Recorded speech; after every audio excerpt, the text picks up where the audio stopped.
qué no se ha aplicado en general en muchos otros países. Cuando los suizos y también los uruguayos partieron, los suizos hace como 150 años, los uruguayos los copiaron un poco, los suizos como hace 100 años, ¿por qué no se ha expandido más aún de lo que ya se ha expandido? La democracia en general, olvídate de la democracia de los mecanismos directos de democracia, sino que la democracia representativa no es tan extendida en el mundo como uno pensaría. No sé la cifra exacta, pero es una minoría de las personas del mundo que viven bajo democracia con partidos y elecciones libres. La mayoría de la gente, la mayoría de la gente del mundo vive bajo otros regímenes. Y claro, la democracia en general es una cuestión que se ha esparcido el último par de cientos de años, sobre todo en ciertas regiones y de manera como desigual, y no todos sus elementos son exclusivamente de igual manera. Ante el problema de la democracia por un lado y los derechos fundamentales por el otro, cuando hay conflictos o tensiones entre ellos,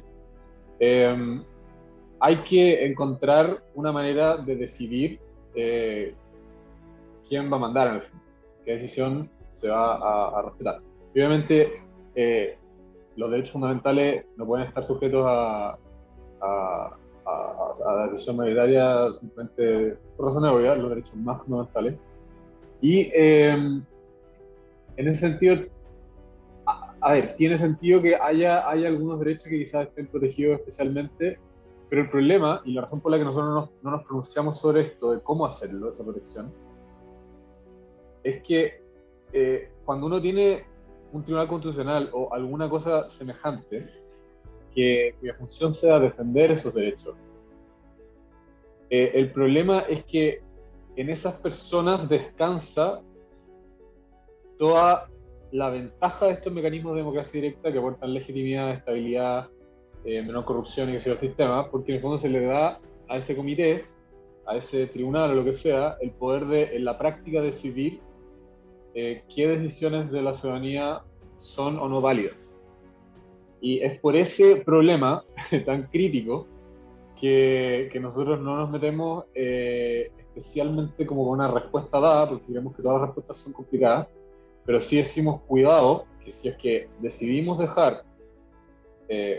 una organización independiente como un tribunal constitucional o algo que se le parezca, que tenga la facultad de decidir qué cosas se pueden o no se pueden llevar a este mecanismo de democracia directa, hay que tener muchísimo cuidado en el diseño de ese tribunal, toda clase de detalle, para que no se desarrolle, que estén muy acotadas sus funciones, las cosas son las que puede fallar o no, muy acotadas, y que no se transforme en una manera de desbordar todos los beneficios de estos mecanismos de democracia directa que aportan estabilidad. Suizos, entre paréntesis, no tienen esa protección porque han decidido, en el fondo, han aceptado en la práctica que la protección a los derechos fundamentales es en realidad más que legal, más bien cultural, porque se ve en la historia que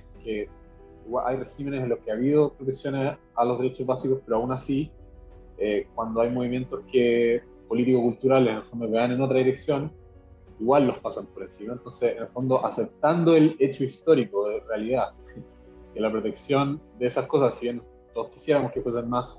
lo más en el derecho posible, aceptando el hecho histórico que son más bien en realidad culturales, político-culturales, es por eso que ellos deciden mantener el poder en la democracia y en estos mecanismos de democracia directa y reducir a un mínimo muy pequeño los derechos que quedan como protegidos de los mecanismos de democracia directa, que no son ni siquiera los derechos humanos básicos, sino que son derechos anteriores y que tienen que ver con cosas anteriores a